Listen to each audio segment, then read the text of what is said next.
आज आप सभी को परमात्मा के प्राकट्य उत्सव कृष्ण जन्माष्टमी की हार्दिक शुभकामना और सभी को हृदय से राम राम।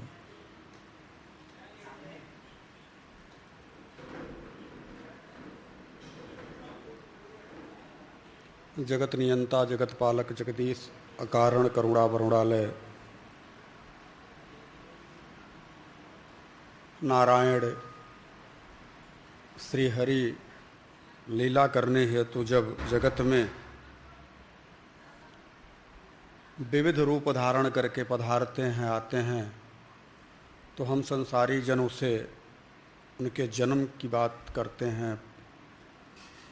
वस्तुतः परमात्मा का कोई जन्म नहीं होता। हम संसारी हैं, हम जन्म और मृत्यु में हैं। जगदीश न जन्मते हैं और न ही उनके बारे में कुछ और कहा जा सकता है। इसलिए पहले कभी अज्ञानता के कारण किसी ने इस बात को रख दिया कि कृष्ण जन्माष्टमी, कृष्ण का जन्म हुआ। हम अपनी सोच के हिसाब से उनके प्रति अपना विचार व्यक्त करते हैं। हमारे प्रभु जन्मते नहीं हैं।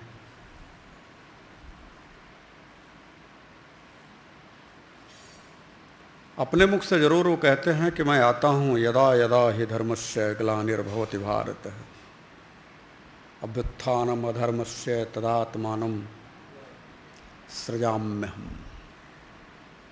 क्यों आता हूँ? तो कहा परित्राणाम साधूनाम विनाशाय च दुष्कृताम् धर्म संस्थापनार्थाय संभवामि युगे। मैं क्यों आता हूँ? प्रभु का आना और जीव का आना दोनों में अंतर क्या है? जीव जब आता है तो पिछले जन्मों को भूल जाता है कि पिछले जन्मों वो क्या था। लेकिन प्रभु का आना इस जगत में भूलने की बात ही नहीं है, क्योंकि उनका जन्म होता ही नहीं। गीता के 4 अध्याय में कहते हैं कि अर्जुन बहूनि में व्यतीतानि जन्मानि तव च अर्जुन, बहूनि में व्यतीतानि, मेरे तेरे इस धराधाम पे कई बार आगमन हुए। बहूनि में व्यतीतानि जन्मानि तव च अर्जुन तानहम वेद सर्वाणि न तुम वेत्थ परम तप। मैं सब जानता हूं, लेकिन तू क्यों जानते हैं प्रभु? क्योंकि वो जन्मते ही नहीं, तो जानेंगे ही। तानहम वेद सर्वाणि न तुम वेत्थ परम तप। तो मैं यही कहूँगा कि अगर हम ये कहें कृष्ण जन्माष्टमी ऐसा नाम रख दिया गया कि उसमें बदलाव नहीं किया जा सकता, लेकिन मेरी नज़र में यह उचित नहीं है। हमारे प्रभु के जन्म, हमारे प्रभु का जन्म नहीं होता तो हम जन्माष्टमी की बात क्यों करें? इस धराधाम पर कलियुग के, द्वापर के, त्रेता के, सतयुग के जो जीव हैं उनके कल्याण हेतु जगदीश को आना पड़ता है। कलयुग में आएंगे, पहले ही सूचना हो गई है कि उत्तर प्रदेश में उनको आना है। किस पर सवार होकर के आएंगे? तो लोगों ने कहा कि घोड़े पर रहेंगे, कल्कि नाम से होगा प्रभु का नाम। द्वापर में आए तो कृष्ण के रूप में आए, त्रेता में आए तो राम के रूप में आए, सतयुग में आए, सतयुग में कई बार आए, कई सतयुगों में आए। एक सतयुग की बात नहीं है, क्योंकि ये जो कलयुग, द्वापर, त्रेता, सतयुग, ये जब 72 बार बीतता है तब एक इंद्र का पद बदलता है, और जब यह एक बार इंद्र का पद बदलता है, 72 बार बीतता है, तो प्रभु फिर से आ जाते हैं। ये प्रभु के आने का हेतु है। हालांकि प्रभु आते सब समय में हैं, ऐसा नहीं है, हर समय है। आप जब भी पुकारो तब भी आते हैं, लेकिन पुकार ठीक ठाक हो, अभी पुकारो अभी आएंगे। आएंगे नहीं, उनको आना ही है। और दूसरे भाव में कह दूं, हम जैसे लोग तो कहते हैं आए ही हैं। बस अंतर इतना है कि नजरिया नजर है, नजर ही नजर। नजर यार देखूं बस तेरी नजर। जब उसकी नज़र देखने के लिए नज़र लग जाए, नज़र से नज़र मिल जाए, तो फिर तेरे चेहरे से नज़र हटती नहीं। तो फिर उसको ये कह देना कि वो आया नहीं, वो आएगा, उसका प्रकट्य होगा, ये साधारण जीव के लिए ठीक है।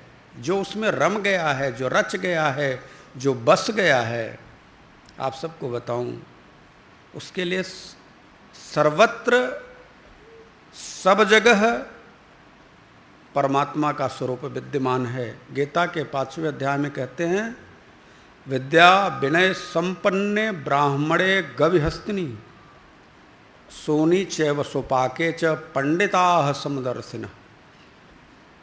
जो उस परम तत्व की व्यवस्था में अपने आप को सम्मिलित कर लेते हैं, वो सर्वत्र अपने गोविंद का दर्शन करते हैं। भगवान भोलेनाथ मानस में कहते हैं, सिया राम मैं सब जग जानी, करहूँ प्रणाम जोरे जुग पानी। इसलिए भगवान साधारण लोगों के लिए जन्मते हैं, भक्तों के हृदय में सर्वदा विद्यमान रहते हैं, ज्ञानियों के ज्ञान में हैं, योगियों के योग में हैं, और दुष्टों के भय में हैं, हमेशा भयभीत है। सर्वत्र सर्वथा प्रभु की कृपा बनी है। जिसकी जैसी मति गति रति है, वो इसे ही परमात्मा को देख रहा। इसकी चर्चा बाद में। आइए हम सभी रामचरितमानस के पावन प्रसंग पर, एक भक्त और भगवान के प्रसंग का कुछ थोड़ा सा भाव अधूरा रह गया था, भाग उसको पूरा किया जाए। पिछले 2-3 हफ्ते से मेरा ख्याल है कि केवट प्रसंग चल रहा है, और मुझे विश्वास भी है कि वह केवट प्रसंग आप सबके हृदय में उतरता होगा। ऐसा मेरा विश्वास है। लेकिन कभी कभी विश्वास में धोखा भी हो जाता है, क्योंकि मैंने सुना है कि एक संत थे, तो उनका एक शिष्य था, 15 साल से उनकी सेवा करता था, 15 सालों से उनकी सेवा करता था, और बोला कि गुरुजी, जो आपके अंदर क्षमता है, जो दिव्यता है, जो भव्यता है, मेरे अंदर उतरती नहीं। आपका ज्ञान, आपकी सारी चीज़ें, आपका सत्संग मेरे अंदर उतरता नहीं, और मुझे लगता है कि आप में कमी है, क्योंकि आप मेरे को वो बना नहीं पाते, आप मुझे दे नहीं पाते। अगर आप सर्वज्ञ हैं, सब जानते हैं, तो आपको देना चाहिए मुझे, मेरे अंदर आना चाहिए। जैसे बहुत सारे शिष्य आते हैं और गुरुजी के पास कहते हैं, अपना आशीर्वाद दीजिए। ऐसे लगता है कि जेब में रखा है, निकालूं और हाथ में पकड़ा दूं, ले लो भैया, ले जाओ। क्या ये प्रपंच है? दीजिए। तुम्हारी अज्ञानता तुम्हें, तुम्हारी दोनों आँखों को, जो अंदर के ज्ञान और विराग के हैं, बंद कर रखी है। वृक्ष का सदैव यह सिद्धांत है कि उसकी छाया के नीचे जो आएगा उसको छाया मिलेगी। गुरु का यह सिद्धांत है, जो उसके पास आएगा उसको आशीर्वाद मिलेगा। लेकिन फिर भी गुरुजी आशीर्वाद दीजिए, मन करता है जेब में से निकालूं और दे दूं, ये लो। वैसे ही शिष्य मिला एक गुरु को, कहा कि आप तो 15 सालों से आपके संपर्क में हूं, लेकिन कुछ उतरा नहीं आज तक। हमको लगता है आप में कोई कमी है, गुरु बदलना पड़ेगा। क्योंकि अगर होता क्या है, बदल दो। गुरुदेव ने कहा, हाँ सही कह रहे हो बेटा, आज एक काम करो कि मुझे अंग्रेजी दारू लेकर के आओ। गुरुजी ने कहा, अंग्रेजी दारू लेकर के आओ, तो शिष्य को लगा कि अरे ये पूर्ण विरक्त संत हैं और इस तरह की बात क्यों कर रहे हैं। लेकिन शिष्य था, आज्ञाकारी था, गया मार्केट से लेकर के आया, बोले इसको गिलास में उतारो, गिलास में डाला, बोले अब इसको मुंह में लेकर के कुल्ला करो। तो मुंह में लेकर के कुल्ला करने लगा। पूरी जब बोतल खत्म हो गई तो गुरु ने पूछा नशा हुआ? तो बोला जब आपने कुल्ला करवा दिया तो कहाँ से नशा होगा, जब उसको हम अंदर उतारते तब तो नशा होता। गुरु ने कहा हाँ बेटा, जब तू अंदर उतारता तब तुझे राम नाम का नशा होता। तूने तो जब मैंने तुम्हें दिया तो तूने उसे कुल्ला कर दिया, तूने उसे समाप्त कर दिया, खत्म कर दिया, उतारा ही नहीं, तो राम नाम का नशा उतरेगा कैसे? नशा उतरने के लिए, राम का नशा उतरने के लिए राम नाम को पीना पड़ता है, और पीने के लिए मुख से नहीं, कानों से पीना पड़ता है। यहाँ तक कि वाल्मीकि जी कहते हैं भगवान से, जाके श्रवण समुद्र समाना, जाके श्रवण समुद्र कथा तुम्हारी सुभग सरी नाना,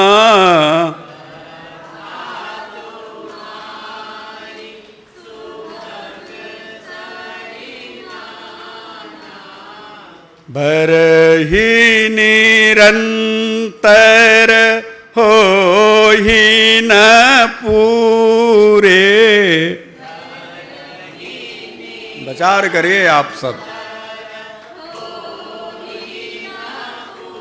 राम की कथा निरंतर कान में भरती रहे और आपकी प्यास बनी रहे।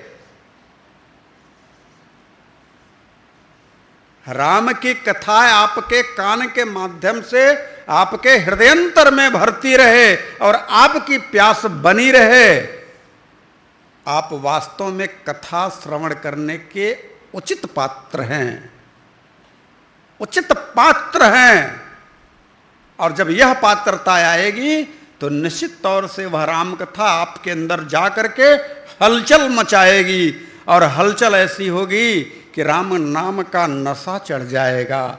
और एक बार, सिर्फ एक बार अगर यह नशा चढ़ा तो फिर राम खुमारी है, ये चढ़ी रहे दिन रात। अन्य नशा तो पीने के बाद उतर जाता है, लेकिन एक बार राम नाम का नशा चढ़ा तो ता उम्र नहीं उतरता। इसलिए पीने की पात्रता अगर आ गई तो निश्चित तौर से वह नशा आपको काम करेगा और आपका कल्याण करके ही मानेगा, इसमें संदेह नहीं है। आज आप सब उसी राम कथा के श्रोता बन करके बैठे हैं यहाँ पे, इसलिए उसको पीजिए, अधिक से अधिक पीजिए। एक भक्त और भगवान के बीच की जो चर्चा चल रही है उस चर्चा को कानों से पीजिए और देखिए कि क्या उत्तर मिलता है। एक भक्त क्या चाहता है, एक भगवान क्या चाहता है। भक्त के सामने भगवान खड़ा है, भक्त भी तटस्थ है और भगवान भक्त के भाव में परवश है। भगवान भक्त के भाव में परवश है। वो कहता है कि तू वही कर जिससे तेरी नाव न जाए, सोई कर जे तो ही नाव न जाई। वो भगवान है, भक्त के भाव में परवश है और वह सिद्ध होता है कि हम भक्त पराधीन, मैं भक्त के अधीन हूं। आज उस कथा को आप सब अगर अपने अंतर हृदय में उतारेंगे तब समझ में आएगा। इसका वास्तविक अर्थ है कि चाह गई, चिंता गई, मनवा बेपरवाह, जाको कछु न चाहिए वही सहनसाह। तो आज एक सहनसाह की कथा एक शहंशाह के बीच की कथा सुना रहे हैं। दोनों बादशाह हैं, एक भक्त बादशाह है और मेरा एक भगवान बादशाह है। इन दोनों बादशाहों की चर्चा आप सुन रहे हो, और इन दोनों बादशाहों की चर्चा सुन करके आपके अंदर बादशाहत नहीं आई तो चर्चा सुनने का कोई मतलब नहीं रहा। आइए हम सभी मनवाड़ी से अपने आप को शुद्ध करें, परमात्मा से प्रार्थना करें कि हे गोविंद मेरे ऊपर कृपा बनाओ, मेरे अंदर शुद्धता आए, क्योंकि विकारों ने मुझे जकड़ रखा है। जैसे ही आपकी चर्चा होती है तो मेरा विचार कहीं और जाकर के खड़ा हो जाता है, मन भागने लगता है। हे नाथ, जब तक मैं आपके कथाओं को सुनूं तब तक मेरा चित्त आपके चरणों से कहीं दूर ना हो, यही मुझे दीजिए, इसके अलावा मुझे आपसे कुछ नहीं चाहिए। ऐसा विचार करके तो अपने मन और बुद्धि को, विचार को दुरुस्त करने के लिए, सही करने के लिए, शुद्ध करने के लिए, सात्विक वृत्ति लाने के लिए एक ही उपाय है, परमात्मा के नाम का उच्चारण। तो आइए परमात्मा के नाम का उच्चारण करें, तत्पश्चात हम सब कथा में प्रवेश करेंगे। श्री कृष्ण गोविंद हरे मुरारे, हे नाथ नारायण वासुदेव।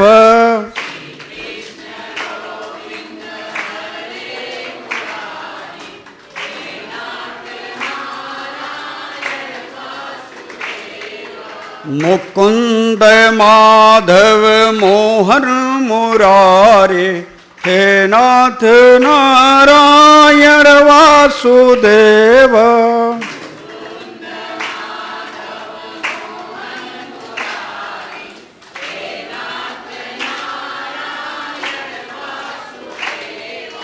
हे नाथ नारायण वासुदेवा।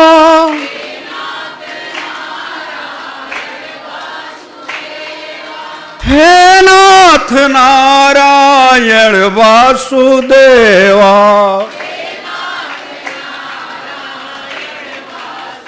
मैं बार बार आप सबसे कहता हूं कि जब पुकारिए तो ऐसी पुकार हो कि उसे आना पड़े। पुकार में संकोच ना हो, प्राणपन से पुकारो, हे नाथ, हे नाथ, हे नाथ। देखो क्या करता है वो, जब एक छोटा सा बालक भूख से बिलबिलाता है, व्याकुल होता है, तो प्राणपन से पुकारता है, मां को आकर के दूध देना ही पड़ता है। ठीक उसी प्रकार से पुकारो कि उसे तुम्हारे पास आकर के पूछना ही पड़े क्या हुआ,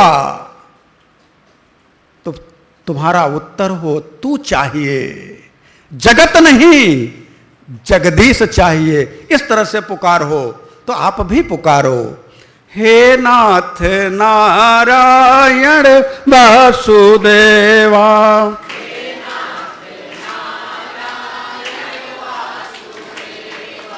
हे नाथ नारायण वासुदेवा।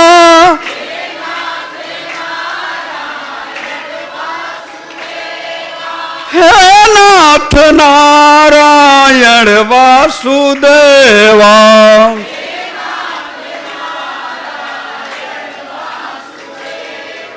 श्री कृष्ण गोविंद हरे मुरारे, हे नाथ नारायण वासुदेवा।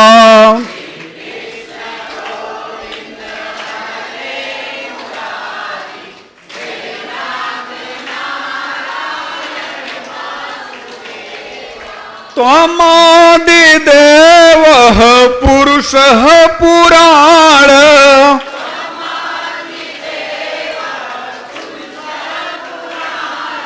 हे नाथ नारायण वासुदेवा।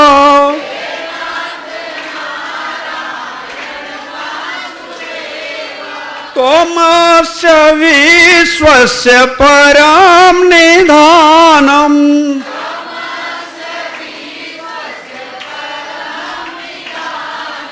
हे नाथ नारायण वासुदेवा।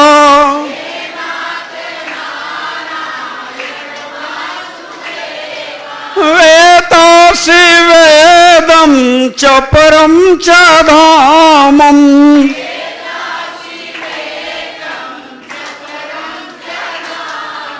हे नाथ नारायण वासुदेव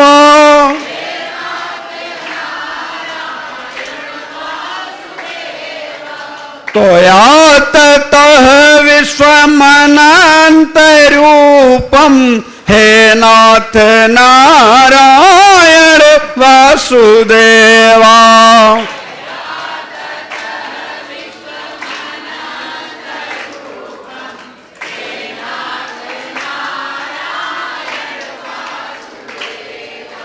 त्वया ततः विश्वमनन्तरूपम् हे नाथ नारायण वासुदेवा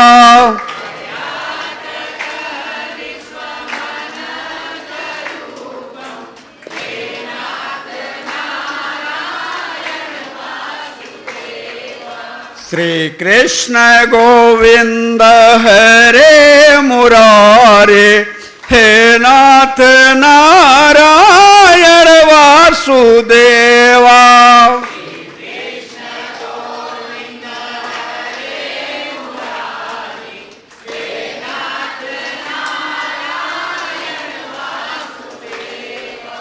देहांत काले तुम सामने हो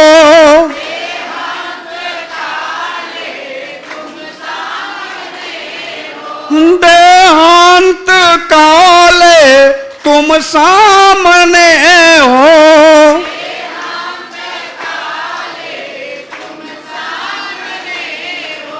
मुरली बजाते मन को लुभाते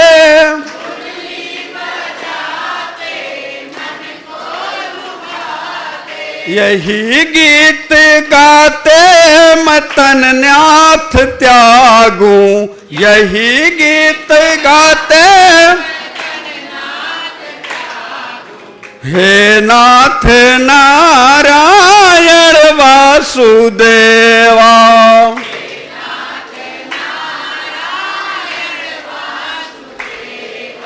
हे नाथ नारायण वासुदेवा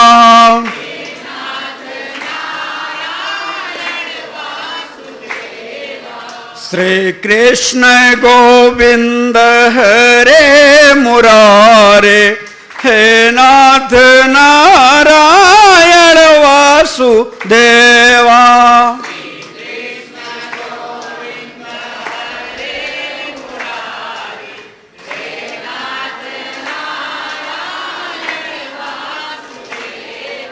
गोविंद मेरी यह प्रार्थना है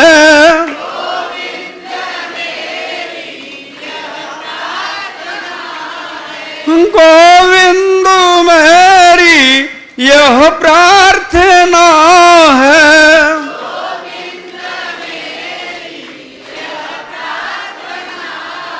भूलो नहीं नाम कभी तुम्हारा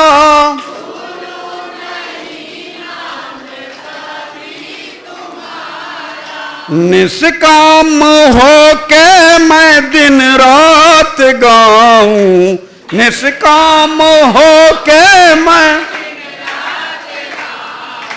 हे नाथ नारायण वासुदेवा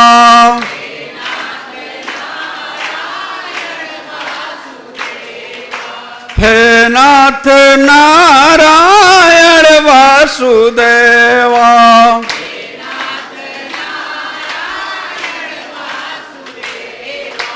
हे नाथ नारायण वासुदेवा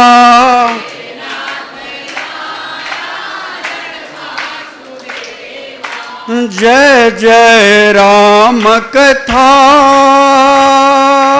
जय श्री राम कथा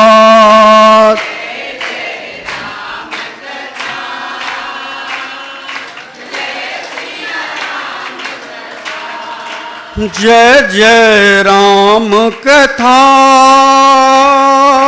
जय सिया राम कथा।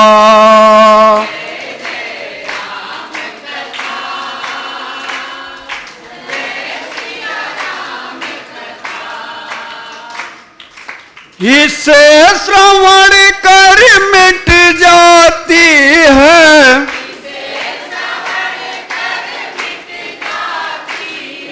इसे श्रवण कर मिट जाती है,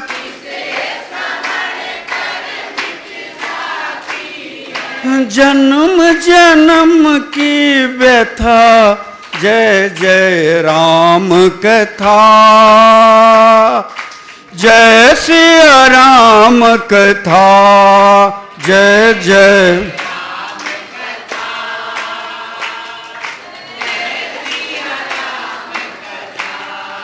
राम कथा कलिका मद गाई,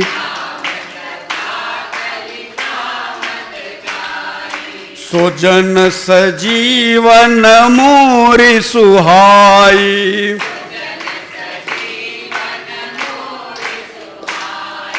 बुद्धि विश्राम सकल जन रंजनी,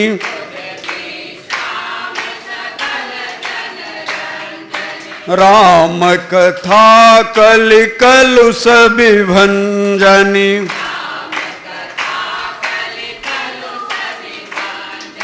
बुद्धि विश्राम सकल जन रंजनी,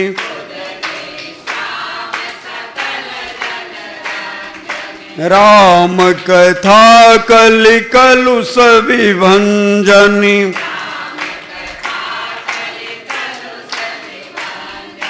तेरा परमारथ बन जाए,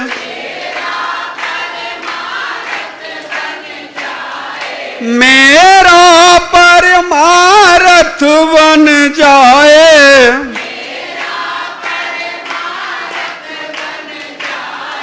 श्री नारद के जथा जय जय राम कथा। जय श्री राम कथा जय जय।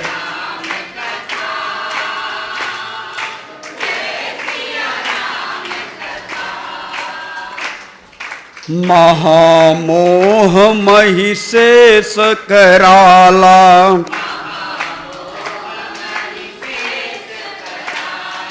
राम कथा कालिका विशाला।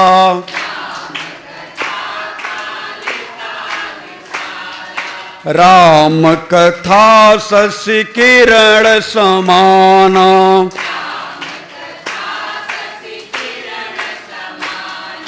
संत चकोर करई जही पाना।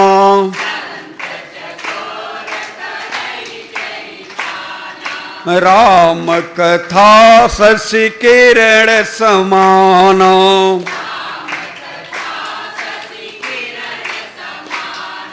संत चकोर करई जही पाना।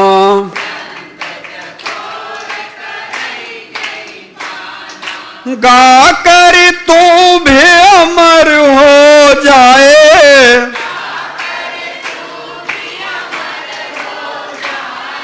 गा कर तू भी अमर हो जाए,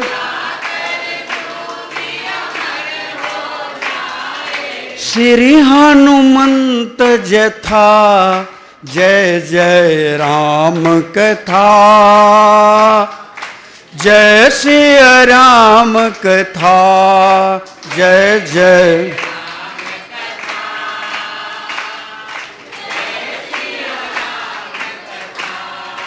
इसे श्रवण कर मिट जाती है,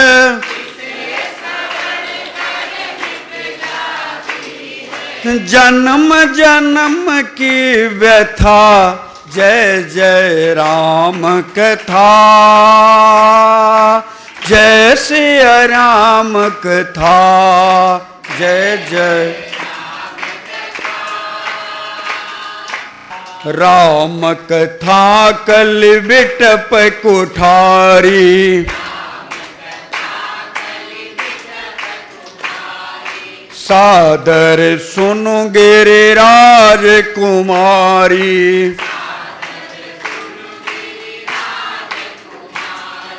राम कथा सुंदर करतारी,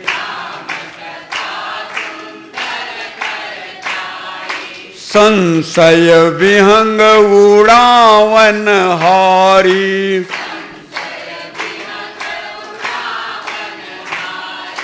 तेरा सब संशय भागेगा,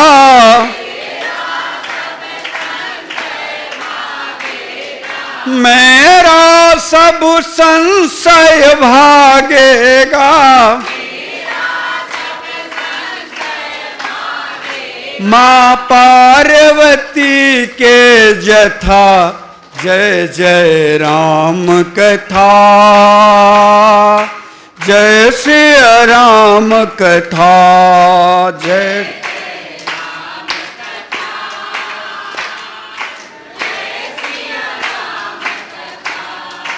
इसे श्रवण कर मिट जाती है, जन्म जन्म की व्यथा, जय जय राम कथा, जय श्री राम कथा,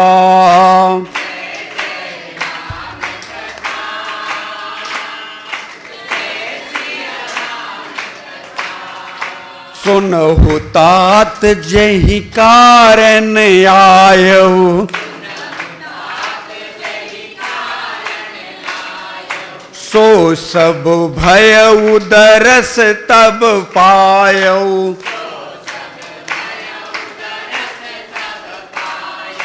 देखि परम पावन तव आश्रम,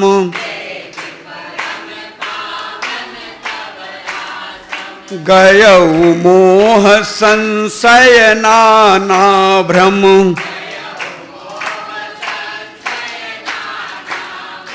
सादर तात सुनावहु मोही,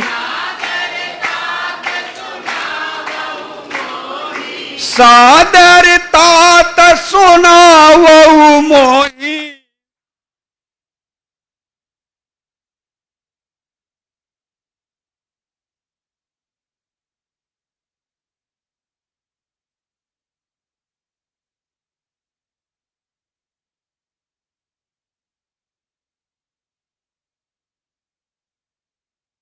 श्री राम कथा, जय जय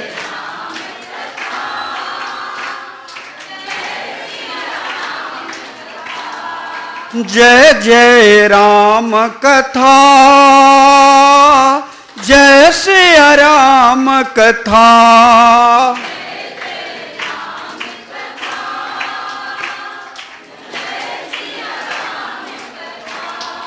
इसे श्रवण कर मिट जाती है, इसे श्रवण कर मिट जाती है, जन्म जन्म की व्यथा, जय जय राम कथा, जय श्री राम कथा,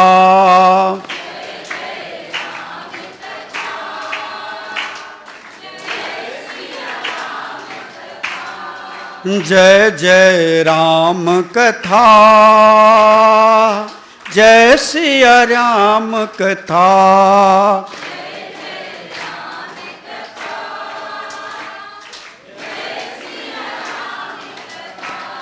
जय जय राम कथा, जय श्री राम कथा,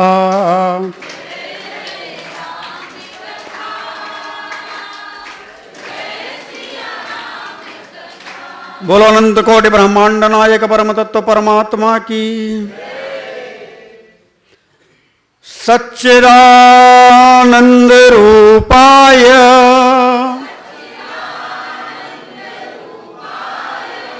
विश्वोत्पत्त्यादि हेतवे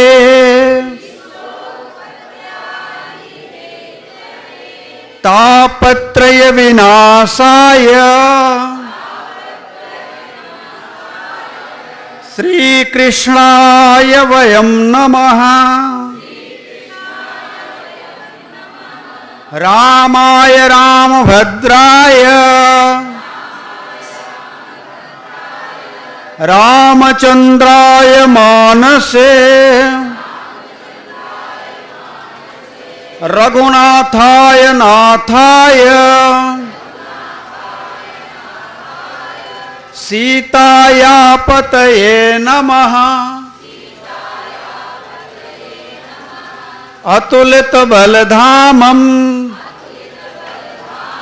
हेम शैलावदेहं धनुजवन कृशानं ज्ञानिनानाम् अग्रगण्यम् सकल गुण निधानम वानराणामधीशम रघुपति प्रिय भक्तम वात जातम नमामि वात जातम नमामि वात जातम नमामि। हे गोविंद हे मुरलीधर हे मेरे राम हे मेरे राघव मुझे अपना बना लो प्रभु मुझे अपना बना लो प्रभु मैं आपका ही हूँ प्रभु मैं आपका ही हूँ प्रभु मुझे अपना बना लो प्रभु मुझे अपना बना लो प्रभु। हरि ओम। भगवत धर्मानुरागियों, परमात्मा की चर्चा करने के पहले यदि हम परमात्मा के नाम रूप लीला धाम का आश्रय लेते हैं तो परमात्मा की चर्चा में सोने में सुहागा हो जाता है। इसलिए जब भी परमात्मा की चर्चा हो, कोई साधक करना चाहे तो सर्वप्रथम परमात्मा के नाम रूप लीला धाम से खुद को एवं अपने सामने बैठे हुए श्रद्धालु लोगों को जरूर कराए। इससे जीव के मन में शिव के प्रति प्रीति होती है। शिव कौन? जो प्रकृति की सीमा से अतीत है। वही मेरा राघव राम के रूप में, श्याम के रूप में, राधे के रूप में और शिव के रूप में इस जगत पर आकर अपनी लीला करता है। किसी संत ने कितना अच्छा उत्तर दिया था। किसी ने जब उनसे पूछा कि राधा कौन है कृष्ण की,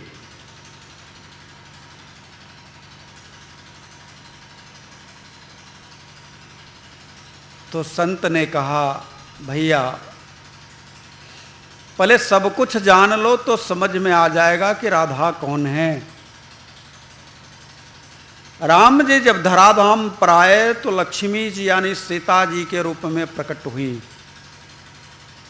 कृष्ण जी जब धराधाम पर आए तो उनके साथ में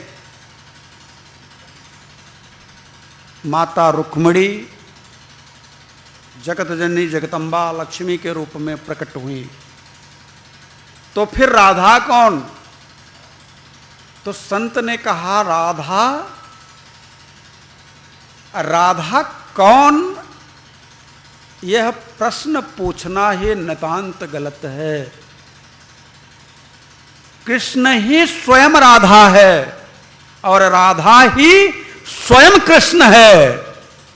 राधा और कृष्ण में भेद करना अज्ञानता के सिवाय और कुछ नहीं है। इसलिए सब लोग प्यार से एक बार बोलो, राधे राधे।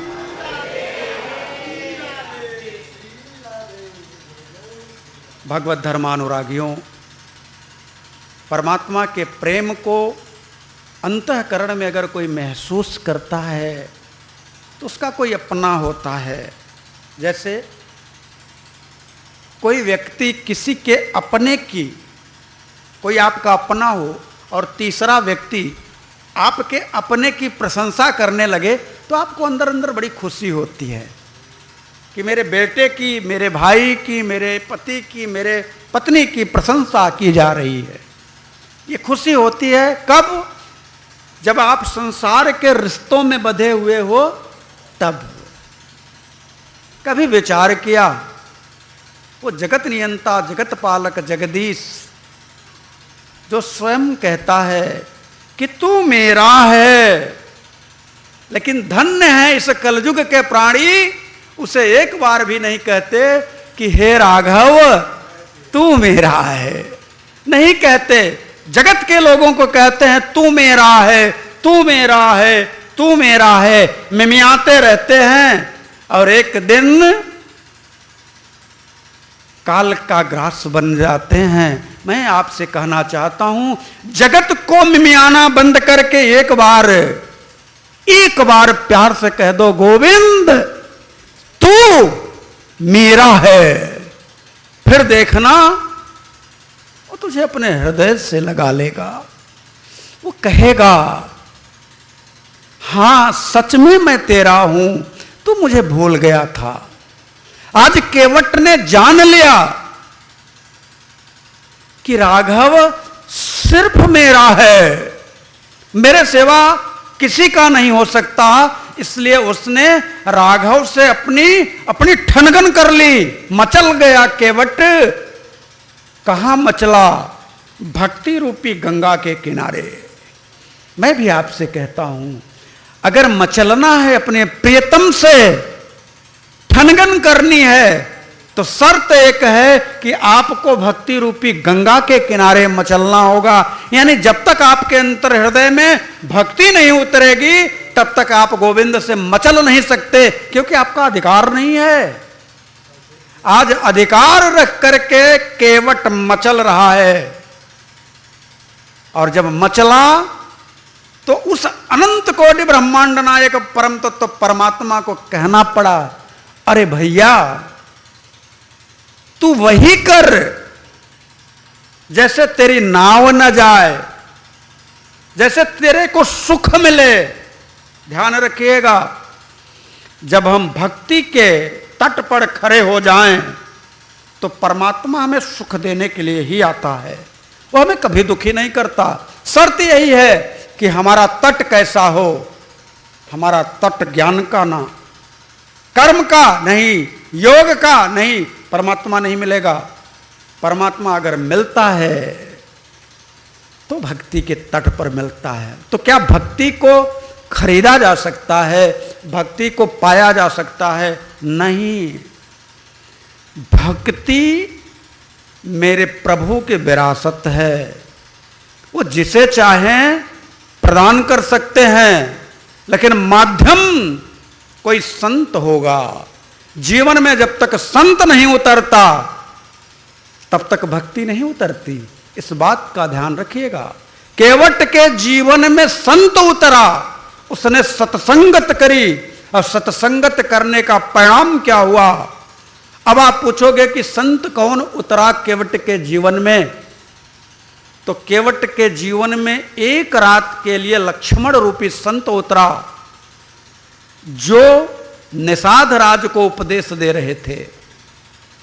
जब निषाद राज ने प्रश्न किया कि अनंत कोटि ब्रह्मांड नायक परम दत्त परमात्मा आज आज आज जमीन पर सो रहे हैं, पृथ्वी पर सो रहे हैं, वह भी कुश कंटक के बीच में सो रहे हैं। ये कहां तक उचित है? कैकेयी बड़ी दुष्ट है।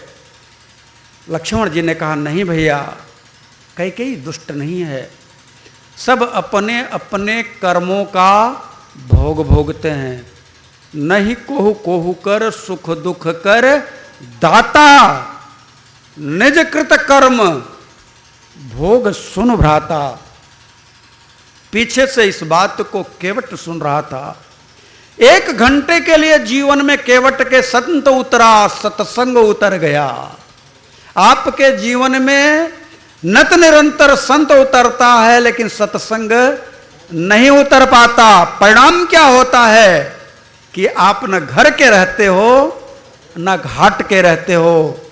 यह संत आपको भक्ति के घाट पर लेकर के आया है और कहना चाहता है कि आप इस भक्ति के घाट पर निर्विकार होकर के, निर्विकल्प होकर के, निरीह होकर के परमात्मा से लग जाओ। जिस पल जिस घड़ी आपकी मन की चंचलता समाप्त होगी, उसी घड़ी उसी पल आपका राघव आपके सामने खड़ा होगा। लेकिन मन है कि मानता नहीं, मानने देता नहीं। आज केवट को 1 रात के सत्संग से परमात्मा सामने खड़ा है। आपके जीवन में कितनी बार सत्संग उतरता है, लेकिन आप उसे कुल्ला कर देते हो, उसका नशा आपके अंदर नहीं उतरता और बदले में परमात्मा को चाहते हो। यह संभव नहीं है। केवट से सीखो। कथा चल रही थी कि केवट ने परमात्मा को नाव से उस पार उतार दिया। उतारने के बाद चरण पड़ा, भगवान सकुचाए, कुछ दिया नहीं, मेरे पास तो कुछ है नहीं, ऐसा उनका भाव नहीं था। सकुचाए कि केवट चरण पड़ रहा है, क्योंकि उतराई देनी चाहिए। मां जानकी ने अपने पति के मन की बात जान ली और वह मणि से युक्त दिव्य मुदरी उतार करके देना चाहा। परमात्मा ने कहा इसे ले लो, तुम अपनी उतराई ले लो। केवट ने चरण पकड़ लिया। ध्यान दीजिएगा, भक्त और भगवान का जो संबंध है उसमें भक्त की क्वालिटी कैसी हो, यही मैं आपको बताना चाहता हूं। एक होते हैं जो भगवान के नाम पर मांगते हैं, वो भक्त नहीं हैं, व्यापारी हैं। एक होते हैं जो भगवान के नाम पर मांगते हैं, दूसरे वो होते हैं जिसे भगवान देता है यह जान करके उसे स्वीकार करते हैं, और तीसरे वो होते हैं जिन्हें भगवान देना भी चाहता है फिर भी नहीं लेते हैं। ध्यान रहे, भगवान भी देने का प्रयास करे, जो फिर भी न ले वही सबसे उच्च कोटि का भक्त है। उसका परमात्मा से संबंध होता है। गीता में भगवान कहते हैं उत्तम पुरुषः तू अन्य परमात्मे तू दाहिर्त त्रैलोके इयो लोके त्रयमाविश्य विवर्तः मेति ईश्वर है। वो ईश्वर ही मानने योग्य है। इसलिए भक्त और भगवान में कोई भेद नहीं होता। आज केवट ने चरण पकड़ लिया, कहा प्रभु मैं कैसे ले लूं और आप मुझे देना क्या चाहते हैं? इस जगत का ही पदार्थ है। यह मणि माणिक की अंगूठी भी इस जगत की ही है, इसका निर्माण भी जगत में ही हुआ है, और मैं इसे लेकर के मैं आपको क्या छोटा बालक नजर आता हूं कि आप मुझे गुनगुना थमा देंगे और मैं लेकर के संतुष्ट हो जाऊंगा? प्रभु मुझे यह आपके द्वारा दी गई मुद्रिका स्वीकार्य नहीं है। भगवान ने कहा भाई अगर तुम नहीं लोगे तो मुझे दुख होगा, क्योंकि केवट नाव वाला, क्षौर कर्म करने वाला नाई और पांडित्य कर्म करने वाला पंडित का कभी भी दक्षिणा धन रोकना नहीं चाहिए, दे देना चाहिए, ऐसा शास्त्र कहता है। लेकिन दुर्भाग्य है आज के समय में हम नाव से पार चले जाते हैं, अगर गलती से नाविक की नज़र नहीं पड़ी, बच निकले तो अपने आप को जैसे लगता है कि हमने तो जिला जीत लिया, हम तो बहुत बड़ा युद्ध जीत करके आ गए, हमने पैसा नहीं दिया उसको बेवकूफ़ बना लिया। तुमने बेवकूफ़ नहीं बनाया, तुमने सनातन धर्म का अपमान किया है। बहुत सारे बड़े लोगों को मैंने देखा है जो बहुत बड़े लोग हैं, कभी कभी गुंडई में बदमाशी में जो आगे निकल जाते हैं, वो किसी को बुलाते हैं, कहते हैं मेरा बाल मेरी दाढ़ी सही कर, वो करता है, पैसा नहीं देते, चला जाता है। उचित नहीं है, उचित नहीं है। कभी कभी मैंने देखा है कि लाखों रुपया लोग खर्च करते हैं शादी विवाह में, लेकिन जब पंडित जी की दक्षिणा देनी होती है तो कहते अरे इतना, ऐसा मुंह फैलता है उनका कि इतना मुल्क कभी नहीं उनका फैला था। ये अच्छी बात नहीं है। आप डीजे वालों को 50,000 दे देते हो, ऑर्केस्ट्रा वाले को लाख रुपया दे देते हो, अगर पंडित जी ने 10,000 रुपया मांग ही लिया, पहले तो मांगेगा नहीं, और अगर मांग ही लिया तो उसको थोड़ा और बढ़ा करके दे दो, कह दो कि पंडित जी मेरी ओर से थोड़ा सा और, आपका आशीर्वाद वरवधू पर रहे, विश्वास करिए वो हृदय से आपको आशीर्वाद देगा और कहेगा आपका कल्याण हो। इसलिए जीवन में 3 जगह ऐसी है कि वहां पर कभी भी सनातन धर्मियों को कोई कटौती नहीं करनी चाहिए। अगर नाई बाल बनाता है तो उसे जितना वह बनाने का लेता है थोड़ा सा बढ़ा करके दे दो। वो बल्कि कहेगा ये लौटा रहा हूं, ये आपका ज़्यादा है, रख लो भैया, रख लो। विश्वास करिए आपने एक धर्म का कार्य किया है, यह धर्म का कार्य है। नाविक अगर पार उतारता है थोड़ा सा बढ़ा के दे दो, वो कहेगा भैया आपका ज़्यादा है, भैया रख लो। विश्वास करिए आपके ऊपर आई हुई बाधा टल जाएगी।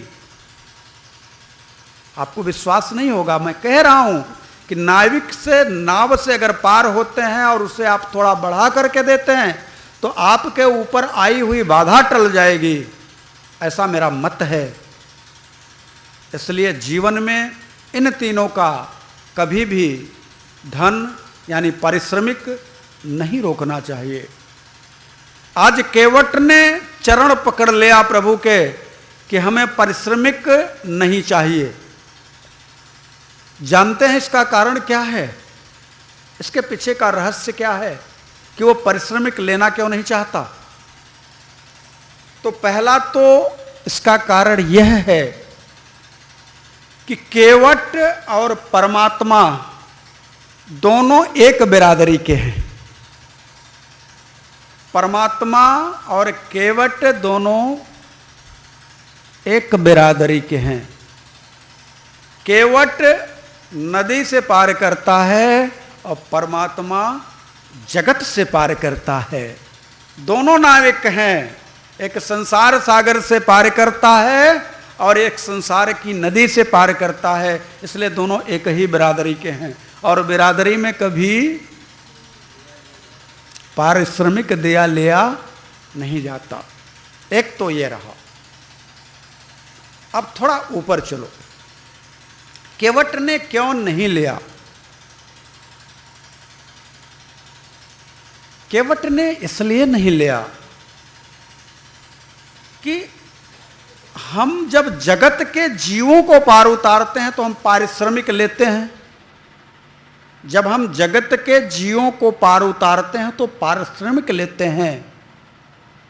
और अगर हम जगत के जीवों को नहीं बल्कि जगत के जीवों को जो पार उतारता है, हमने उसको पार किया है, तो हमारी पारिश्रमिक भी हल्की फुल्की नहीं होनी चाहिए। भाई जगत के जीवों को जब तक पार उतारा तब तक जो पारिश्रमिक होता है वह लेता रहा। लेकिन आज किसको पार उतार रहा है? वह जगदीश को पार उतार रहा है। तो जब जगदीश को वह पार कर रहा है तो पारिश्रमिक भी कोई हल्की फुल्की होनी चाहिए हल्की फुल्की नहीं ना, तो पारिश्रमिक भी ठीक ठाक होनी चाहिए। यही कारण है कि भगवान स्वयं, लक्ष्मण जी, माता सीता, तीनों लोग देना चाहते हैं लेकिन मुदरी को ले नहीं रहा है। मानस में बाबा कहते हैं, बहुत कीन प्रभु लखन सिय। एक बार नहीं, बहुत बार निवेदन किया, बहुत कीन प्रभु लखन सिय। तीनों लोगों ने नहीं कछु केवट ले, नहीं लिया। अच्छा, जब नहीं लिया और प्रभु को देना है, क्योंकि बिना दिए वो जाएंगे नहीं। तो जगदीश ने जान लिया कि यह मेरा जो भक्त है वह जगत की चीज नहीं लेगा, क्योंकि पार भी किसको उतारा है? जगत से परे को पार उतारा है, जगदीश को पार उतारा है। तो जब जगदीश को पार उतारा है तो जगत की चीजें क्यों ले? प्रश्न उठता है कि पार उतरने वाला है कौन? कोई साधारण? तो साधारण तो कोई है नहीं। कौन है? जो जगत से परे है। तो विदाई भी क्या चाहिए? जगत से परे की। तो फिर परमात्मा ने उन्हें क्या दिया? बाबा मानस में कहते हैं, बहुत कीन प्रभु लखन सिय, नहीं कछु केवट ले,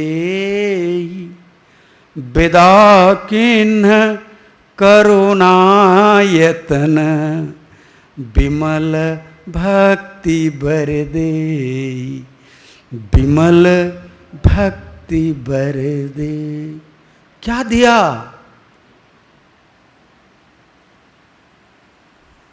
उतराई कोई सहज नहीं दी, परमात्मा ने विशुद्ध भक्ति दिया। वह विशुद्ध भक्ति जो कि परमात्मा के अधिकार क्षेत्र में है। देते परमात्मा ही हैं, लेकिन दिलाने का कार्य सद्गुरु करता है। क्योंकि बिन गुरु होई न ज्ञान। बिना गुरु के परमात्मा से वह भक्त मचल नहीं सकता। और ध्यान रखिएगा, लक्ष्मण जी, एक बार का प्रसंग है, अरण्य कांड में आएगा, आप सब सुनेंगे आगे चल करके, कि प्रभु से चर्चा कर रहे हैं कि धर्म क्या है, ज्ञान क्या है, विवेक क्या है, योग क्या है, भक्ति क्या है। भगवान सारी चीजों का निरूपण करते जा रहे हैं। तो भगवान ने जब भक्ति की बात आई तो लक्ष्मण से कहा, तात भगति अनुपम सुख मूला, तात भगति अनुपम सुख, तात भगति भगति अनुपम सुख मूला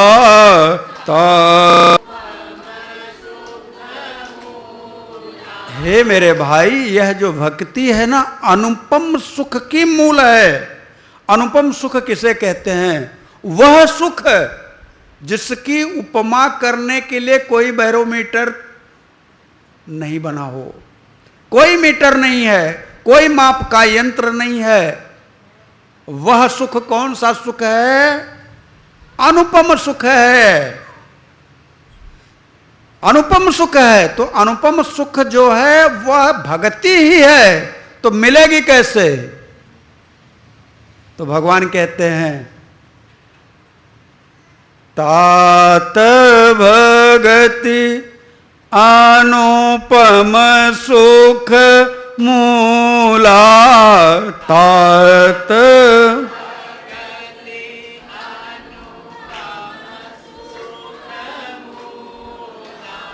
मिलहि जो संत होहि अनुकूला मिलहि जो संत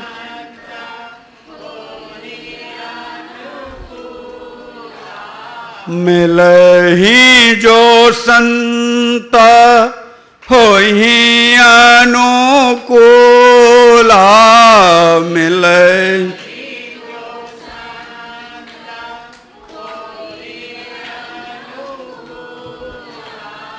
तात भगति अनुपम सुख मूला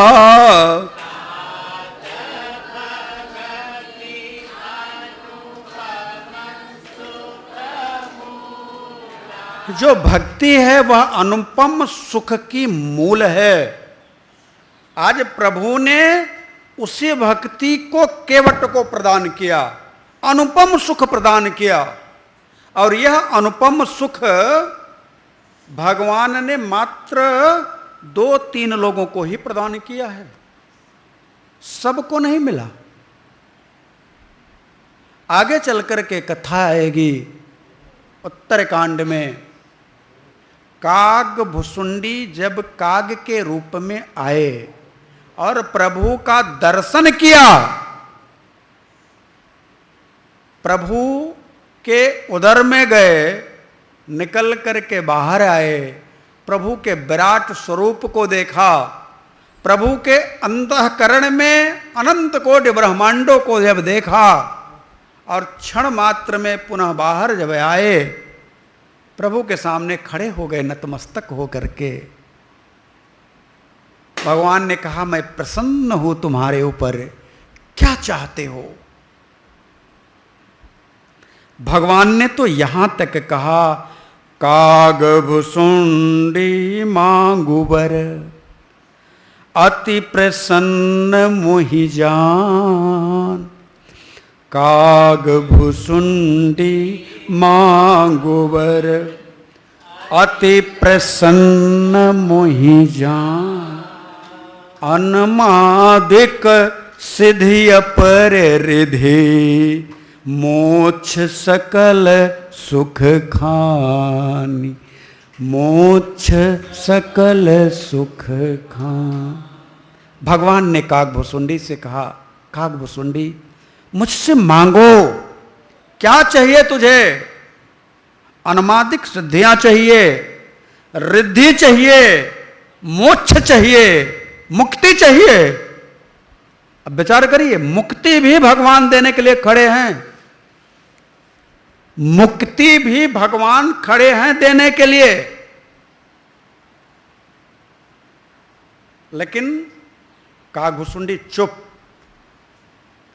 भगवान फिर कहते हैं आजू देऊ सब संशय नाही। आजू देऊ सब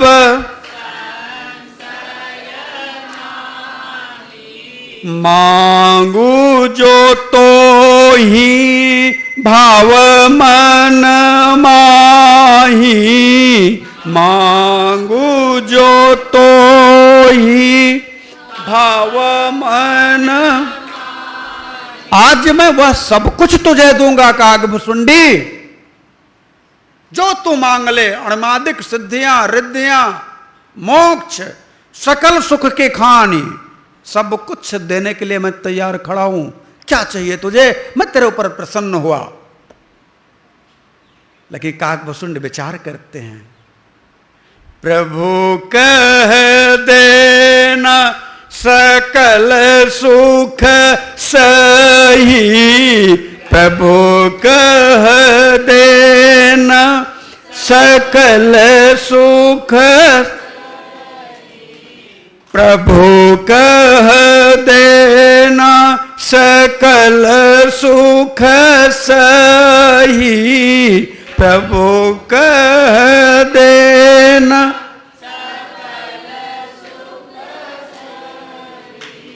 भक्ति अपनी देना न कही, भक्ति अपनी देन,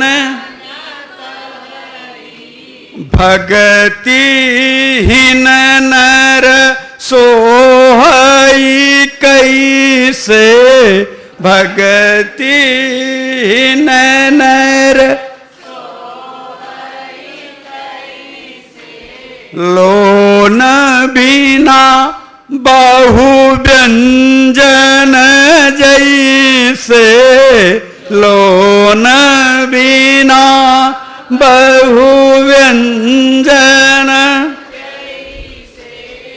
कागभुसुंडी ने कहा, विचार करने लगे कि अणिमादिक सिद्धियां तो प्रभु देने के लिए तैयार हैं, रिद्धि दे रहे हैं, सिद्धि दे रहे हैं, मोक्ष दे रहे हैं, मुक्ति प्रदान कर रहे हैं, आवागमन से मुक्त कर रहे हैं, लेकिन जो वास्तविक है उससे नहीं देना चाहते। जो रिद्धियों सिद्धियों मुक्ति से भी बड़ा है वह क्या है, भक्ति है, वो भक्ति है।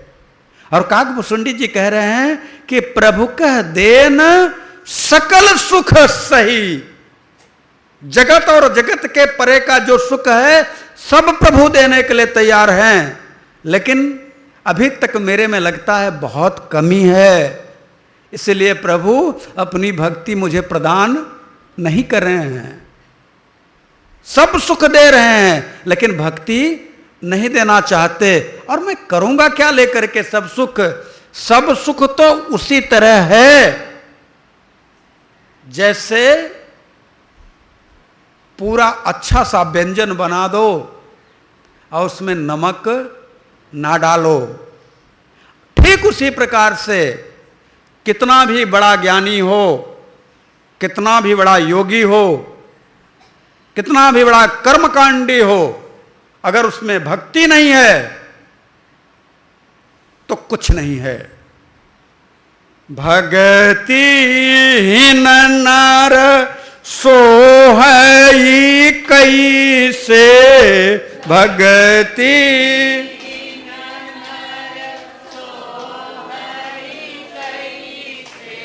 लोन बिना बहु व्यंजन जैसे, लोन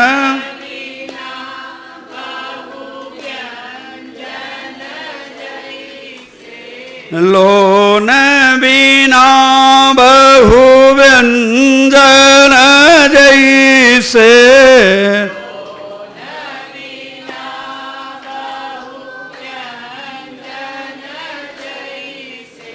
यही कारण है कि केवट भक्ति के किनारे खड़ा होकर के उस परम तत्व परमात्मा से हट किया, और हट ऐसा भी किया कि भौतिक जगत के पदार्थों की कोई आसक्ति न रही।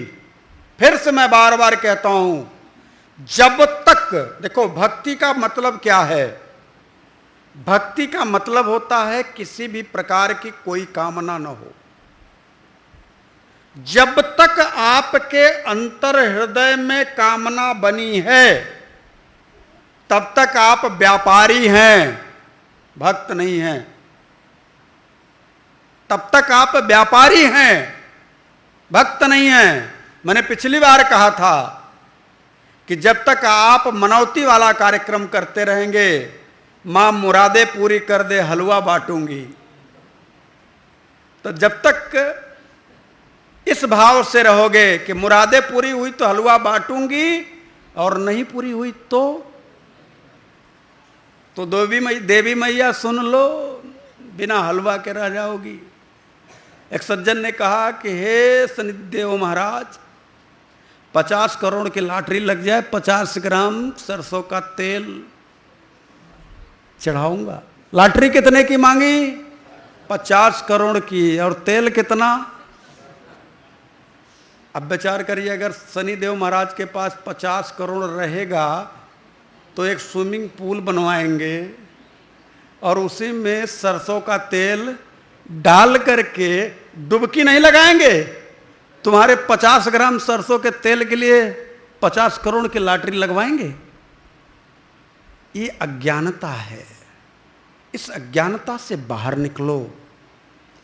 प्रभु कहते हैं गीता में, यस्य सर्वे समारंभा काम संकल्प वर्जिता ज्ञानाग्नि दग्ध कर्माणौ तमाहु पंडितम बुधा।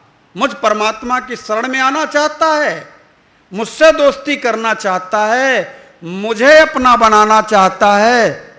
मुझे अपना बनाने की एक ही शर्त है। क्या शर्त है? कि कामना और संकल्प का त्याग कर दे। जब तक तेरे मन में संकल्प विकल्प चलेगा, मैं तेरे से दूर। जब तक तेरे मन में संसार की कामना होगी, जगत की कामना रखने वाले से जगदीश दूर रहते हैं और जगदीश की कामना रखने वाले से जगत दूर हो जाता है। इसलिए ध्यान रखिएगा, अगर आप पूरब की यात्रा करना शुरू करेंगे तो पश्चिम ऑटोमेटिकली आपसे दूर होता चला जाएगा। जगत से चल करके जगदीश की यात्रा शुरू होगी तो जगत धीरे धीरे दूर होता चला जाएगा। जगत को छोड़ना नहीं पड़ेगा, जगत छूट जाएगा। इसलिए मैं आप सबसे कहना चाहता हूं कि अगर गलती से कभी प्रभु आपसे टकरा जाएं, कभी टकरा जाएं और कह दें कि कुछ मांग ले, तो बस एक ही बात कहना, अरे थन धर मन काम रुचि पद न चहूं निर्वाण जन्म जन्म रत राम पद यह वरदान नया, यह वरदान। फिर भी प्रभु कहें कि नहीं, कुछ मांग ले, कुछ तो मांग ले, कुछ मांग ले। तो फिर कहना, प्रभु कुछ देना चाहते हो? हां देना चाहता हूं।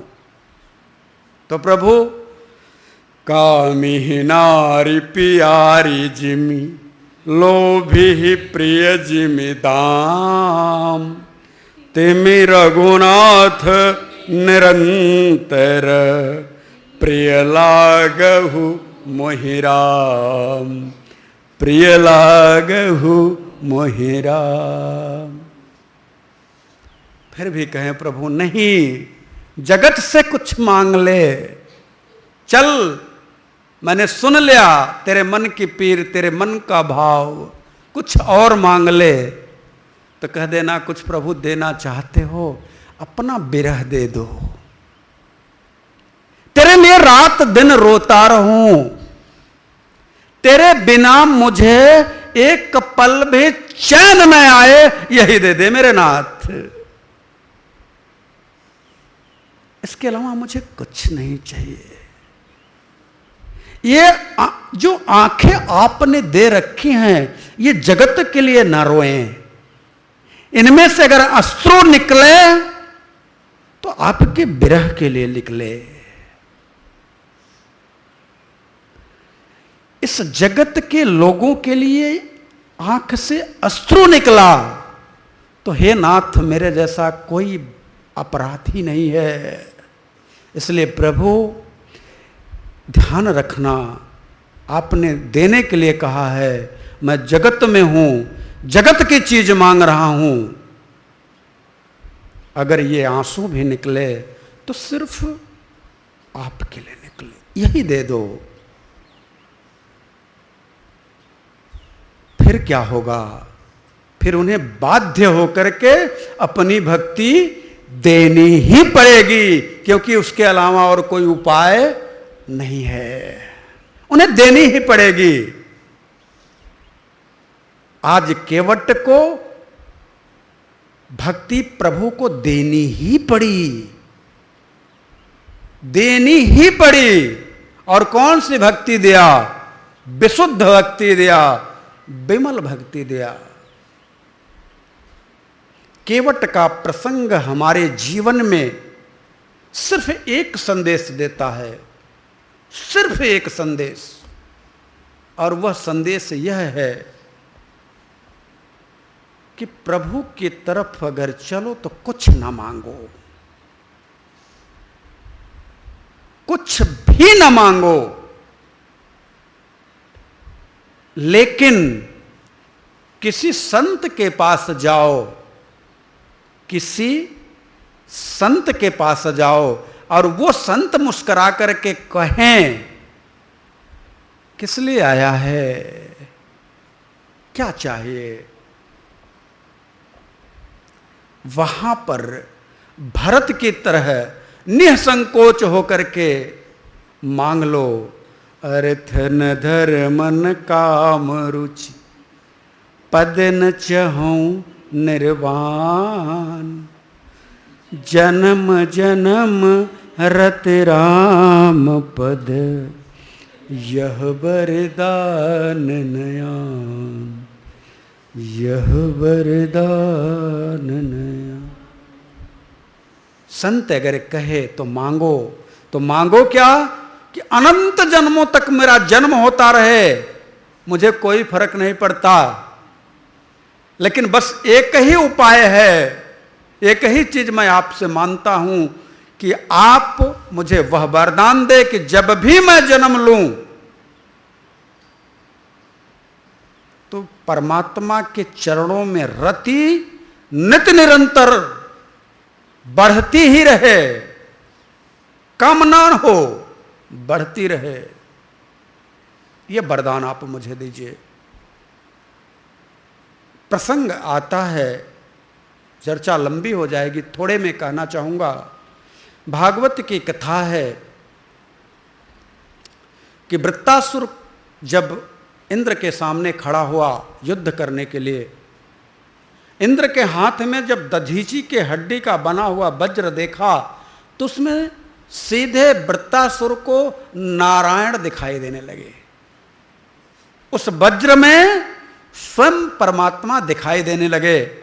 उस समय परमात्मा की ओर दृष्टि करके, उस वज्र की ओर दृष्टि करके वृत्तासुर ने श्रीमद् भागवत महापुराण में 4 श्लोक बड़े सुंदर सुंदर गाए हैं, मांगा है। 4 पुरुषार्थ, धर्म अर्थ काम मोक्ष। वृत्तासुर कहता है, अहम हरे तव पादय कमूल, दासानुदासो भवता स्वभूय, मनः स्मरेता सुपते गुणास्ते, गृहीतवा कर्म करोति काय। हे नारायण, आप जो इस वज्र में दिखाई दे रहे हो प्रभु, मैं आपसे कुछ मांगना चाहता हूं। वज्र से आवाज आती है, क्या चाहते हो? तो कहता है, अहम हरे तव पादय कमूल, दासानुदासो भवता स्वभूय।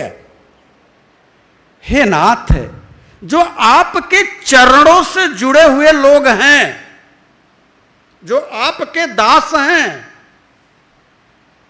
उन दास का मुझे दास बना दो। दासानु दास, मुझे किसी संत के चरणों से लगा दो, यही मैं आपसे मांगता हूं। वह चाहता वृत्तासुर तो यह कहता कि मुझे मुक्ति प्रदान कर दो, और वैसे भी मुक्ति मिल जाती, क्योंकि दधीच के हड्डी से बना हुआ वज्र है जिससे वृत्तासुर मारा जाएगा। वो जानता है कि इससे मुक्ति मिल जाएगी, लेकिन वृत्तासुर को मुक्ति की कामना नहीं है। वृत्तासुर की कामना क्या है? अहम हरे तव पादैक मूल, जो आपके चरण कमलों से जुड़े हुए हैं, दासानुदासो भवता स्वभूय, उन दासानुदास के चरणों की मुझे दासता स्वीकार्य है, वही मुझे बना दो प्रभु। जीवन में अगर भक्ति प्राप्त करनी है तो कोई जो प्रभु के चरणों से जुड़ा हो, उसके चरणों से अपने आप को जोड़ लो, और ऐसे जोड़ो, ध्यान रखना, निष्काम हो करके जोड़ना। मैं जानता हूं और आप सब भी जानते हैं कि जिसको बिजली का करंट लगा हो, अगर कोई उसका पैर पकड़ ले तो उससे ज़्यादा पकड़ने वाले को करंट लग जाता है, पावर उसमें चला जाता। ठीक उसी प्रकार से जो उस राघव से जुड़ा हो, जो परम तत्व से जुड़ा हो, उस परम तत्व से जुड़ने वाले के चरण अगर आपने पकड़ लिया तो निश्चित तौर से आपको उस परम तत्व से मिलने से कोई रोक नहीं सकता। मतंग ऋषि परमात्मा से जुड़े थे, बात सत्य है, लेकिन मतंग का नाम सवरी के कारण लिया जाता है, सवरी का नाम मतंग के कारण नहीं लिया जाता। इस बात का ध्यान रखिएगा। मतंग को अगर कोई पूछता है कि मतंग कौन थे, तो सामने से बात आवाज आती है कि सबरी के गुरु थे। मतंग परमात्मा से जुड़े थे, देखा और कहा बिटिया, जब उसने कहा कि मैं तो मतिमंद हूं, अधम ते अधम, अधम मैं नारी, गुरुदेव ने कहा बेटी, परमात्मा के पास अधम, मतिमंद, ज्ञानी, विवेकी का कोई लेखा जोखा नहीं है। परमात्मा के पास तो बस इतना ही है जो उन्हें हृदय से पुकार ले, अंदर की कुह उठे, एक टीस उठे, एक पीर उठे। और वो पीर कैसी हो? ये मैं जानूं या वो जाने। स्वरूप का ध्यान कैसा हो? अकेले में बैठा हो जीव, जगत की न सोच करके जगदीश की ओर मुंह करे, निहारे और फिर गुनगुना दे, तेरी मंद मंद मुस्कनिया पे, तेरी मंद मंद मुस्कनिया पे, बलिहार प्यारे जो, बलिहार प्यारे जो, तेरी मंद मंद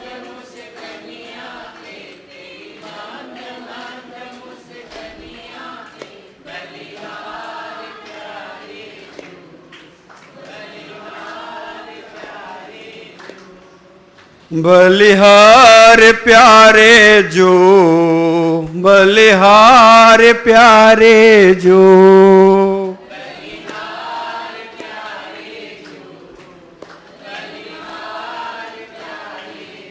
तेरे बाल ऐसे घुघराले लगते हैं काले काले, तेरे बाल ऐसे घुघराले बादल से काले काले, तेरे बाल ऐसे घुघराले बादल से काले काले, तेरे बाल ऐसे घुघराले बादल से काले काले, तेरी मोर मुकुट लटकनिया पे, तेरी मोर मुकुट लटकनिया पे, बलिहार प्यारे जू, बलिहार प्यारे जो, तेरी मोर मुकुट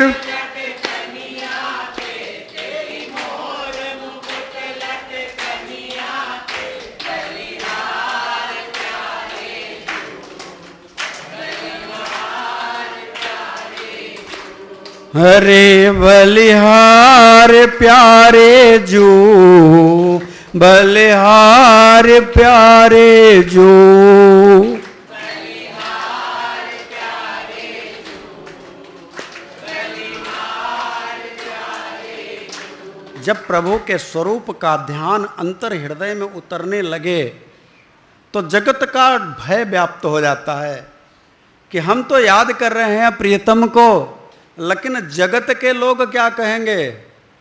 कहेंगे कि देखो ना, बड़ा भगत बना फिरता है, बड़ा भगत बना फिरता है। अब श्रम कर नहीं सकता, हट्टा कट्टा है, दूसरे की रोटी खाना चाहता है। इसी तरह के नाना प्रकार के प्रपंच आकर के सामने खड़े होंगे। लेकिन प्रतिज्ञा करो, भाव रखो अपने अंतर हृदय में और कह दो, कभी दुनिया से डरते थे तो छुप छुप प्यार करते थे। कभी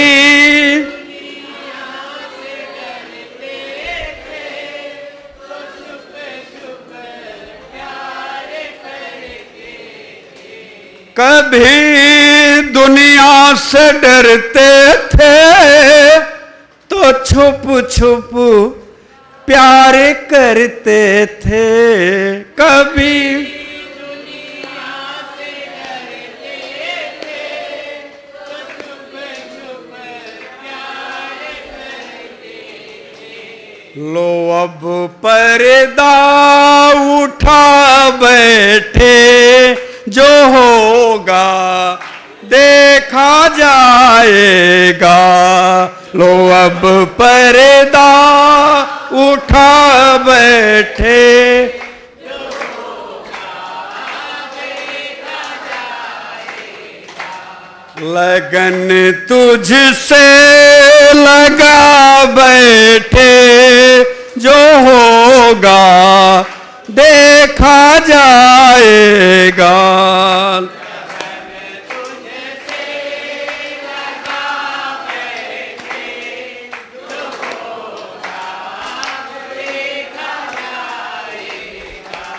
दीवानी बन गई तेरी, मुझे दुनिया से क्या लेना। दीवानी बन गई तेरी, मुझे दुनिया से क्या लेना। दीवानी बन गई तेरी, मुझे दुनिया से क्या लेना। दीवानी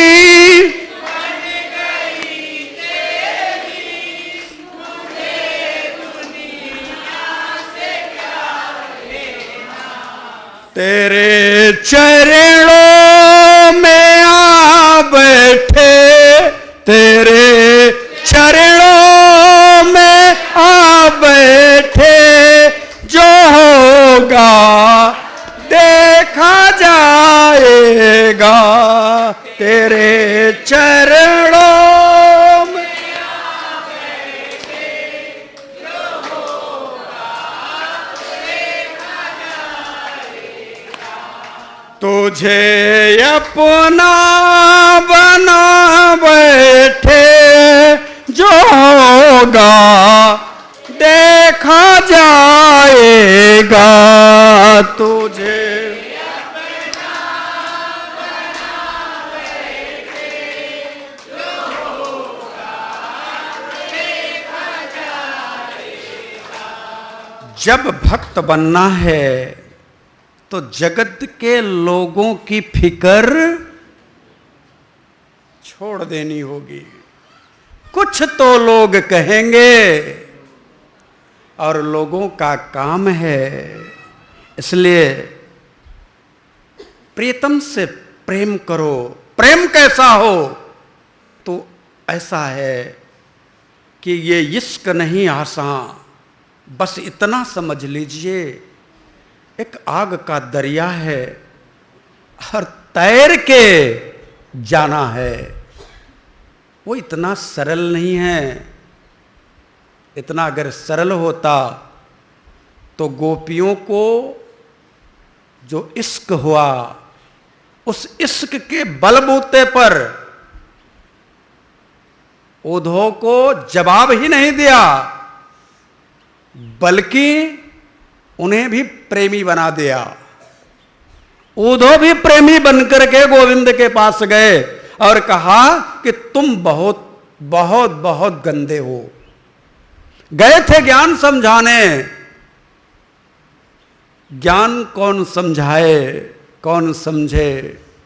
जब गोपियों ने एक ही बात कह दी कि जब मेरे पास दो मन हो तब तो ज्ञान की बात सुनूं, मेरे पास तो सिर्फ एक ही मन है। उधो मन न भयो 10-20। ये प्रेम है। प्रेम जब होता है तो समर्पण होता है, और जब समर्पण होता है तो साधक सब कुछ लुटा देने के लिए तैयार होता है, फिर कुछ छिपाता नहीं। और अगर वो छिपाने की कोशिश भी करता है तो प्रभु उसके कांख से वो पुतली भी खींच लेते हैं। कहते हैं छिपा रहा है, अभी इतना सा छिपा रहा है, अपनी कांख में 3 मुट्ठी चावल लेकर के, वो भी मेरा है। तेरे प्रेम में छिपावा नहीं होना चाहिए। इसलिए किसी शायर ने कहा कि गर जाम नहीं है हाथों में, आंखों से पिला दे काफी है। हे मेरे गोविंद, गर जाम नहीं है हाथों में, आंखों से पिला दे काफी है। अब जीने की है चाह किसे, तू मुझे मिटा दे काफी है।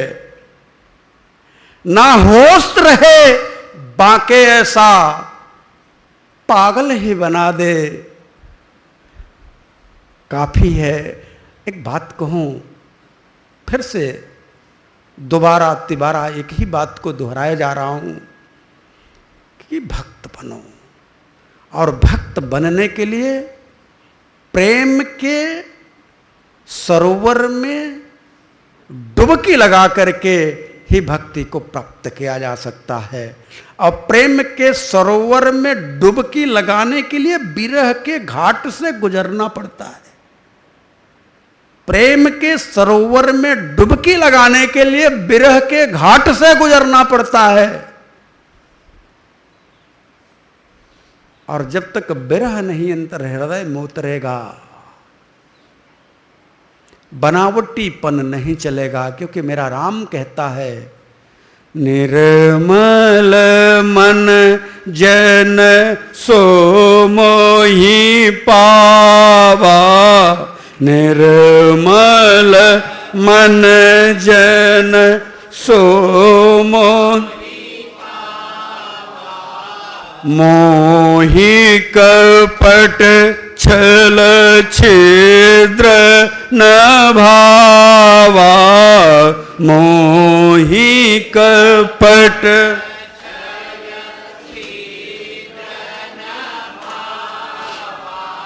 मोहि कपट छल छिद्र न भावा।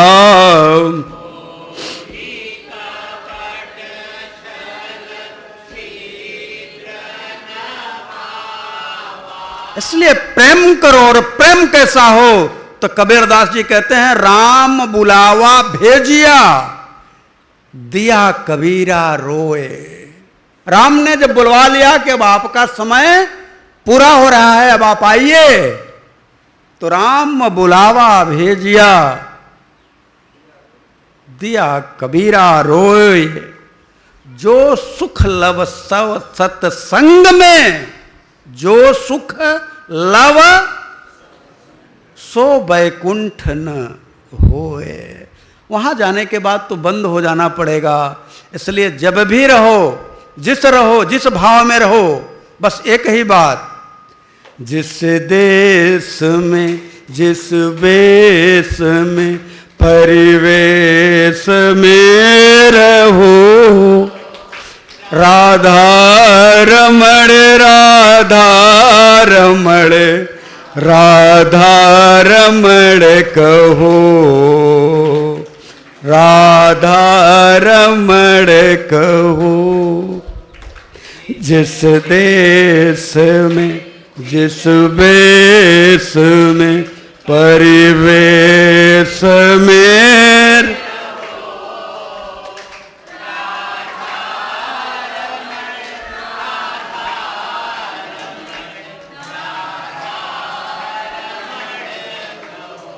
जिस गाँव में जिस ठाव में जिस भाव में रहो, जिस गाँव में जिस ठाव में जिस भाव में,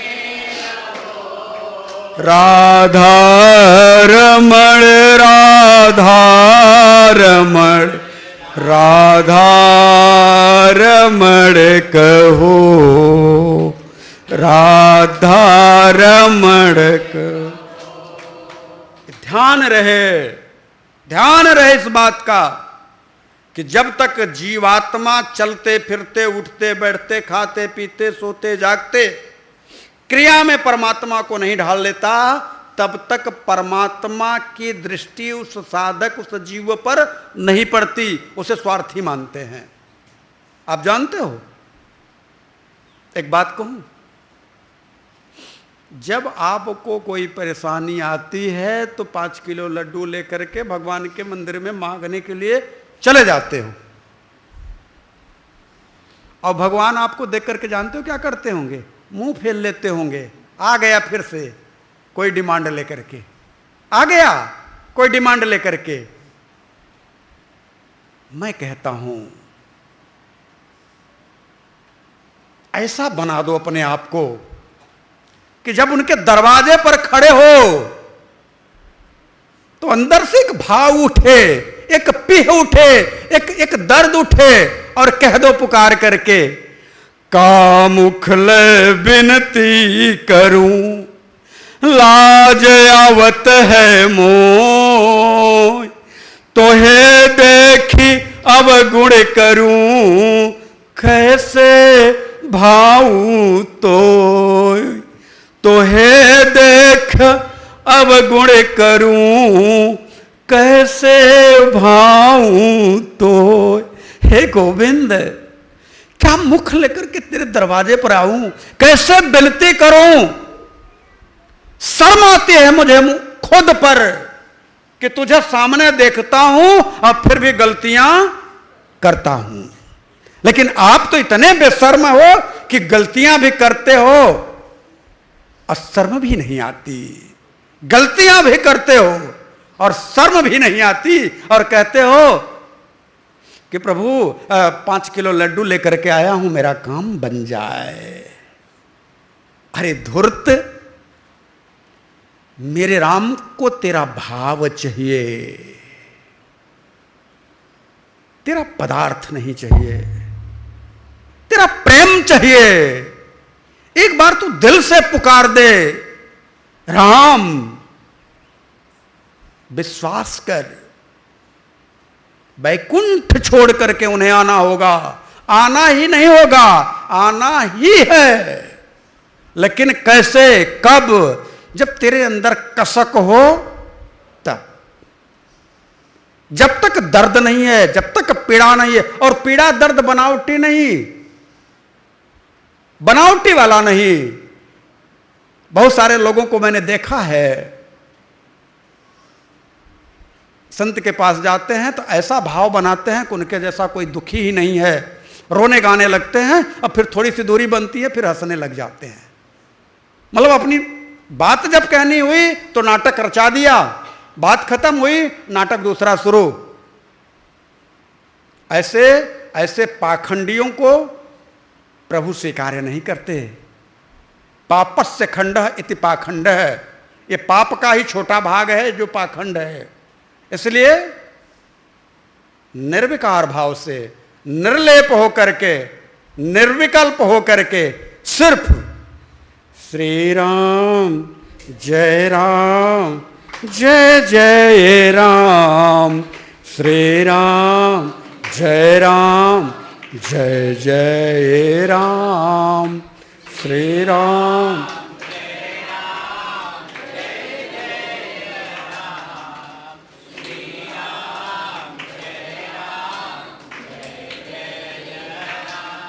जय रघुनंदन जय सिया राम, रघुपति राघव राजा राम, जय रघु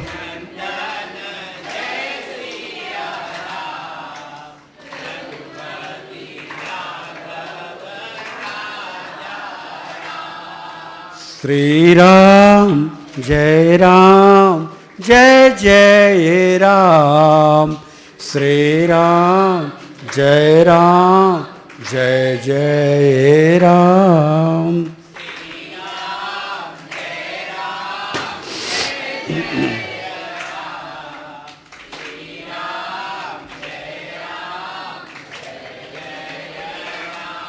बस इतना अगर आपने गुनगुनाना शुरू कर दिया, विश्वास करिए आपका हृदय, आपका भाव एक हो जाएगा। और अगर नहीं तो संत कहते हैं कि तप्पा ताल मिलावे ऐसे लोग बजावें ताली। जो आज के संतों की परिभाषा दे रहा हूं, तप्पा ताल मिलावें ऐसे लोग बजावें और बाहर ताला गोदरेज का, अंदर बक्सा खाली। बाहर ताला गोदरेज का, अंदर बक्सा। राम नाम का धन नहीं है। यही बार बार मैं कहता हूं कि उस राम नाम के धन के लिए नित्य प्रति उठते बैठते खाते पीते सोते जागते श्री राम जय जय राम, श्री राम जय जय राम, श्री राम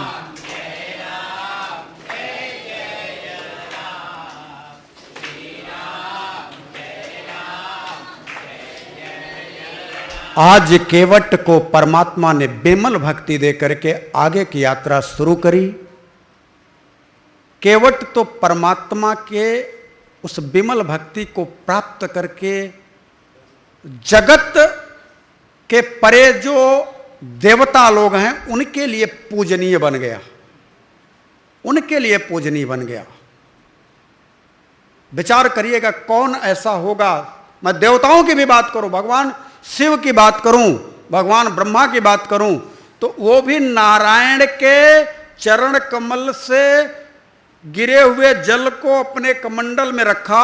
उस कमंडल से जल निकला जो गंगा के रूप में, उसको भगवान शिव ने अपने सिर पर रखा। चरणों की धूल के लिए अनेकों अनेक देवी देवता तरसते रहते हैं, नहीं मिला किसी को। लेकिन भगवान ने केवट को दोनों चरण दिए, और दोनों चरण ही नहीं दिए, जब भगवान गिरने लगे तो दोनों हाथ भी अपने सर पे रखवा लिया। कहा प्रभु रख लो। भगवान का भी अपना थोड़ा संदेह था कि मैं ही सर्वज्ञ हूं, मेरे से बड़ा कौन हो सकता है। उनके भी घमंड को केवट ने तोड़ दिया। जब भगवान ने कहा अरे भाई मैं गिर जाऊंगा, तो प्रभु गिर जाओगे तो मेरे सर पे हाथ रख लो, गिरने नहीं पाओगे, मैं आपको गिरने नहीं दूंगा। ये कोई कह सकता है तो एक भक्त कह सकता है कि प्रभु मैं आपको गिरने नहीं दूंगा, और किसी में क्षमता नहीं है। आज उस केवट के प्रसंग को हम सभी ने सुना। परमात्मा की कृपा जो जो भी केवट के प्रसंग को श्रवण किया हो उसके ऊपर, जैसे केवट के ऊपर प्रभु ने अपनी दिव्य कृपा बरसाई और विमल भक्ति का वरदान दिया, वैसे ही हृदय में उतारने वाले उन सभी भक्त जनों को परमात्मा से मेरी प्रार्थना है कि उन्हें विमल भक्ति का वरदान दें, उनके हृदय भवन में विराजें, यही मेरी शुभ कामना है। आज के लिए बस इतना ही। हरि ओम।